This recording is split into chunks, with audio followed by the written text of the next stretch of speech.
ووزارة الثقافة معناتها نقصت لنا حوالي 40% من المنحة المبرمجة في السنوات الفاضلة. كما تعرفوا أن الدنيا قاعدة تغلى وكل وانتوكا هما ما عادش شنو اللي كذا، لكن عملنا مطلب للتدارك وإن شاء الله معناتها يكون نظر في المطلب هذايا، وإن شاء الله تكون معناتها وفما دعم من سيد الوالي، اتصل بالسيدة الوزيرة ومشكور زاد معناتها هو. احنا باش نعطيو كل واحد حقه سنة، يعني لو لم يكن سيد الوالي سوسة وحتى عملناه زاد عملناه، كان أول دعم من المهرجان هو من سيد الوالي سوسة 30,000 دينار نهار 7 جويلية.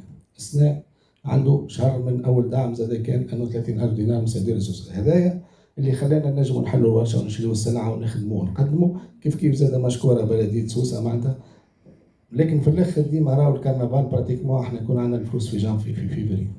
هذا هو بحكم ديما فما تعطيلات وفما الكل. احنا ان شاء الله اهم حاجه هي اللي عملناها انه الورشه نخدموا فيها احنا، السلعه نشيلوا بالكريدي، بعد كي تجي الفلوس نخلصوا.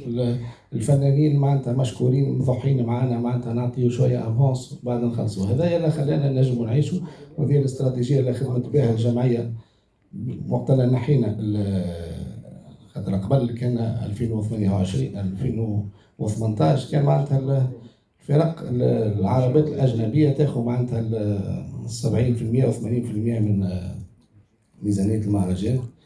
نحينا هذوكم وخلانا نجموا نزيدوا سعره ونجموا نعملوا ونزيدوا يوم بعد يوم نطوروا. احنا ديما نقعدوا ماناش راضيين لان ديما نحبوا نعملوا خير، لكن نخدموا حسب الامكانيات المتاحه لنا.